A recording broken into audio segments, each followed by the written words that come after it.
नमस्कार दोस्तों, जय माता दी। दोस्तों, आप सभी का हमारे चैनल पर बहुत बहुत स्वागत है। दोस्तों, आज हम श्रवण करेंगे माघ मास का महात्म्य अध्याय 5। दत्तात्रेय जी कहते हैं कि हे राजन, एक प्राचीन इतिहास कहता हूँ। भृगुवंश में ऋषिका नामक की एक ब्राह्मणी रहती थी, जो बाल्यकाल में ही विधवा हो गई थी। वह रेवा नदी के किनारे विंध्याचल पर्वत के नीचे तपस्या करने लगी। वह जितेंद्रिय, सत्यवक्ता, सुशील, दानशीलता तथा तप करके देह को सुखाने वाली थी। वह अग्नि में आहुति देकर उच्छ्वृति द्वारा छठे काल में भोजन करती थी। वह वलकल धारण करती थी और संतोष से अपना जीवन व्यतीत करती थी। उसने रेवा और कपिल नदी के संगम में 7 वर्ष तक माघ स्नान किया और फिर वहीं पर ही मृत्यु को प्राप्त हो गई।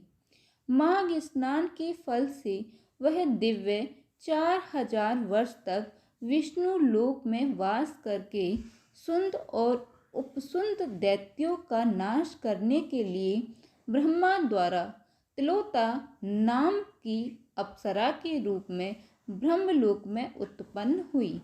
अब वह अत्यंत रूपवती, गान विद्या में अति प्रवीण तथा मुकुट कुंडल से शोभायमान थी। उसका रूप, यौवन और सौंदर्य देखकर ब्रह्मा भी चकित हो गए। वह तिलोत्तमा रेवा नदी के पवित्र जल में स्नान करके वन में बैठी थी। तब सुंद व उपसुंद के सैनिकों ने चंद्रमा के समान उस रूपवती को देखकर अपने राजा सुंद और उपसुंद से उसके रूप की शोभा का वर्णन किया और कहने लगे कि कामदेव के लज्जित करने वाली ऐसी परम सुंदरी स्त्री हमने कभी नहीं देखी।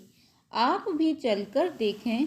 तब वह दोनों मदिरा के पात्र रख कर वहाँ पर आए जहाँ पर वह सुंदरी बैठी हुई थी, और मदिरा के पान विहल होकर काम क्रीड़ा से पीड़ित हुए और दोनों ही आपस में उस स्त्री रत्न को प्राप्त करने के लिए विवादग्रस्त हुए और फिर आपस में युद्ध करते हुए वहीं समाप्त हो गए।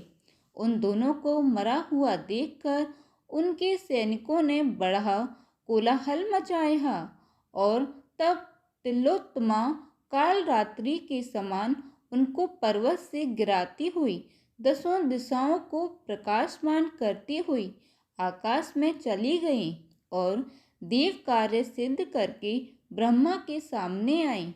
तो ब्रह्मा जी ने प्रसन्नता से कहा कि हे चंद्रवती, मैंने तुमको सूर्य के रथ पर स्थान दिया। जब तक आकाश में सूर्य स्थित है, नाना प्रकार के भोगों को भोगो। सो हे राजन, वह ब्राह्मणी अब भी सूर्य के रथ पर माघ मास स्नान के उत्तम भोगों को भोग रही है। इसलिए श्रद्धावान पुरुषों को उत्तम गति पाने के लिए यत्न के साथ माघ मास में विधि पूर्वक स्नान करना चाहिए। बोलो विष्णु भगवान की जय। धन्यवाद दोस्तों। अगर आपको वीडियो अच्छा लगे, वीडियो पसंद आता हो तो प्लीज़ दोस्तों वीडियो को एक लाइक ज़रूर करें, साथ ही चैनल को सब्सक्राइब करें।